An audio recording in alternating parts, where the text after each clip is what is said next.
Ini dia episode 8 One Punch Man Season 3. Kalau yang belum nonton, di channel ini udah ada episode 1 sampai 7 guys. Jadi jangan lupa dilihat dulu ya. Episode 8 kemungkinan bahas 3 chapter. Dan gini ceritanya.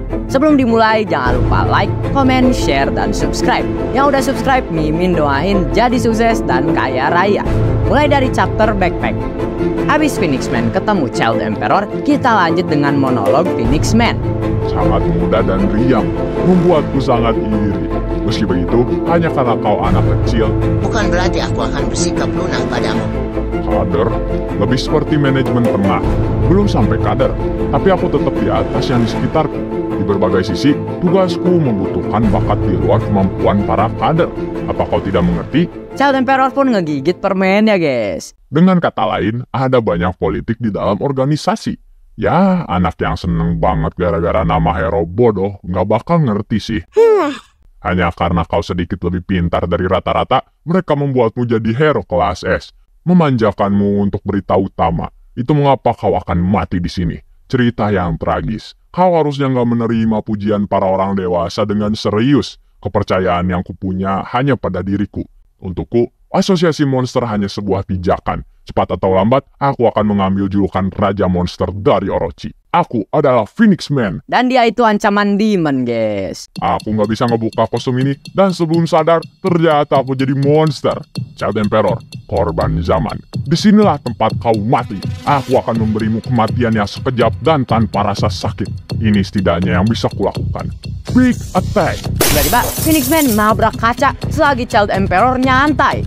Dan dia berhenti di tempat. Selama kau sibuk dengan monologmu, aku menembak dan memasang kabelnya. Film transparan ini punya ketahanan hebat ketika menangani tekanan tiba-tiba. Bisa juga dilipat jadi tabung atau bungkus permen. Sangat berguna, bukan? Meski masih di fase tes, aku sudah menamainya Invisible Wall. Apa itu terlalu to the point? Apa Shield Anger lebih bagus? Ya, kelihatannya aku bisa ngobrol denganmu secara normal. Tadinya akan kutangkap dan membuatmu menunjukkan jalan. Tapi moodku lagi buruk. Child Emperor pun ngeluarin semua gadget berbahayanya dari tasnya. Dan Phoenix Man dicincang di tempat sambil teriak guys. Punya misi itu bagus. Tapi seseorang yang benar-benar luar biasa tidak akan bergabung dengan asosiasi monster. Hal yang sama bisa dikatakan tentangku sih. Terima kasih. Aku jadi sedikit lebih tenang. Kita pun cut ke kurungan di markas asosiasi monster. Dan di situ ada monster yang jaga Waganma. Tiba-tiba masuk kodok dan langsung loncat ke muka Waganma dan nempel guys. Dia pun panik dan nyoba ngelepasin kodoknya. Hei, diam. Apa yang terjadi? Mereka pun berencana makan Waganma aja karena hero udah datang dan tawanan gak perlu diperhatikan lagi. Tiba-tiba muncul asap. Sia, jangan menghirupnya. Mereka pun tepar guys. Dan kita lihat Child Emperor yang pakai gergaji. Dia pun motong kurungannya. Waganma, aku di sini untuk menyelamatkanmu. Ayo keluar dari sini. Tiba-tiba muncul monster yang nempel ke atap dan langsung pakai jurus Sludge Press yang nimpa Child Emperor. Dan ini adalah Sludge Jellyfish ancaman Tiger. Dan ternyata Child Emperor selamat dan udah make tameng bulat guys. Monsternya kebal dengan racun. Dia pun ngeluarin tongkat dan dinyalain yang ngeluarin pedang guys. Dia pun langsung nyerang monsternya sampai ke belah-belah. Tapi ya karena Jelly dipotong juga balik lagi. Senjata berbilah juga nggak efektif. Apa ini semua yang kau punya? Child Emperor pun ngeluarin gadget dari tasnya dan nyerang terus-terusan. Seperti yang kukatakan, potong dan tusuk sesukamu, tapi nggak ada gunanya. Kelihatannya kau gak punya cara untuk membunuhku. Keuntungan akhirnya di sisiku. Aku akan mengambil kepala hero kelas S dan membuatnya kelihatan gampang. Apa ini? Bensin liquid. Dan Sludge Jellyfish meledak guys. Bau bakarnya. Ayo keluar dari sini. Dan mereka berdua mulai jalan guys. Kau boleh melepaskan masker kerok-kerok sekarang. Gimana keadaanmu? Aku kelaparan. Kau bisa minum nutrisi jelly ini dulu. Jangan sambil minum. Kita harus terus bergerak. Apa kau hero kelas S Child Emperor? Kau benar-benar tawaran. Child Emperor pun melotot guys. Maaf. Dan di lorong ada bayangan. Ada sesuatu di depan. Aku akan menyimpulkannya menggunakan penjaga pakai remote control sebelum lanjut. Mulai dari sekarang, aku harus ekstra hati-hati untuk menjaga Waganma sebaik mungkin. Betul banget, Sob. Dan robot kecilnya nembak lorongnya guys sampai meledak. Tapi malah diserang balik dan meledak lagi guys. Dan ada G5. Ada hero, tidak perlu memberitahu namamu. Aku akan membunuhmu sekarang. Tipe mesin, aku akan menggunakan ini. Dan dia main seluring yang nembakin misil dari tasnya guys. Tapi ngarahnya ke lantai dan ngeluarin kabel. Tangkap menonaktifkan mesin musuh. Bob Basket. Aku telah mengurungnya di kurungan yang dikelilingi kabel tegangan tinggi. Selagi menyerangnya dengan sinyal yang memaksanya untuk mati. Keren, aku ingin membawa robot ini ke rumah. Tapi G5 dengan mudah ngehabisin semua pagernya dengan satu serangan guys. Waganma, mundur. Musuh hebat. Dan kita lihat G5 yang mendekat untuk nyerang guys. Sial, aku akan menghabisi alat-alatku. Tapi nggak ada pilihan lain. Keluarlah, Underdog Man kepercayaanku. Nomor 23, nomor 24, nomor 25. Bergabung. Dan mereka membentuk segitiga guys. Dan langsung jadi satu robot besar. Ini hebat, pertarungan robot. Ya, sepertinya begitu. G5 pun ngeluarin pedangnya. Berani-beraninya kau membandingkanku dengan robot yang memiliki kecerdasan tingkat dogi. Mengecewakan sekali. Mad Dog pun loncat dan Child Emperor nge-support pakai tembakan misil pensil.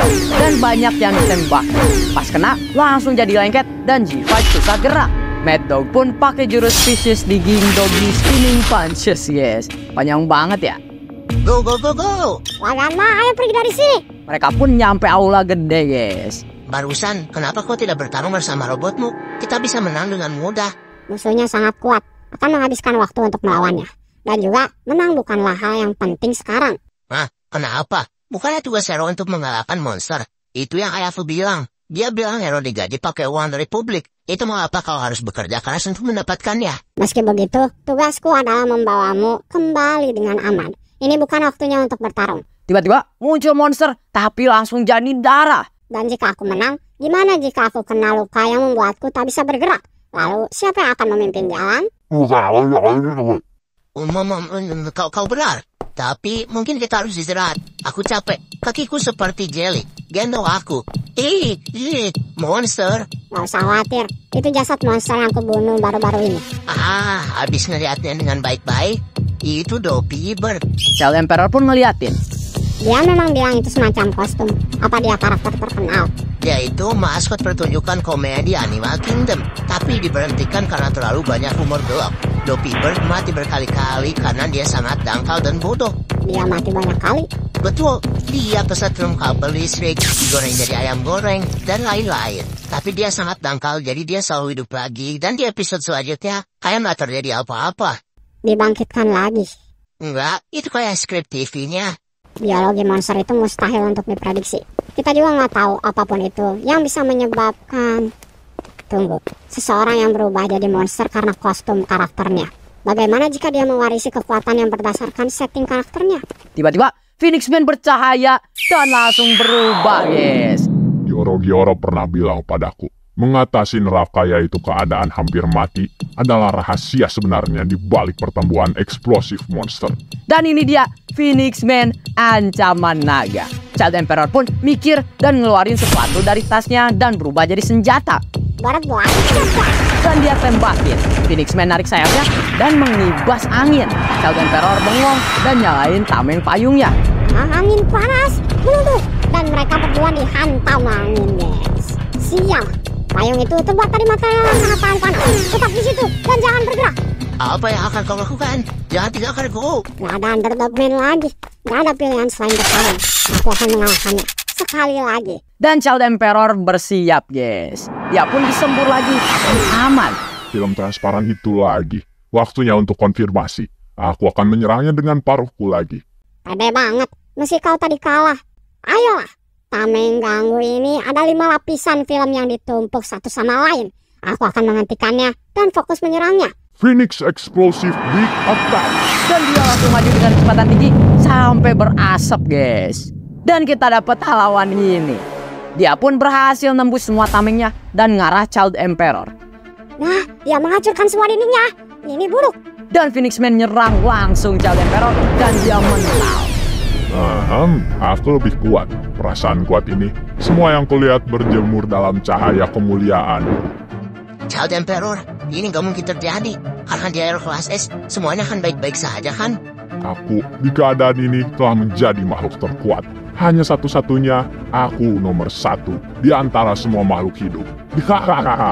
Jangan nangis. Sekarang, aku akan benar-benar mengirimmu ke akhirat sebelum kau bisa merasakan teror. Aku nggak nangis karena takut. Aku hanya sakit hati karena aku sangat gak berguna. Kukira aku sudah memperkirakan semua keadaan. Tapi bahkan seseorang yang bukan kader bisa melampaui ekspektasiku. Harusnya nggak seperti ini. Di sini, dari semua tempat, aku benar-benar harus mengeluarkan senjata terbaikku. Keluarlah, Brains Giant! Apa itu? Hah?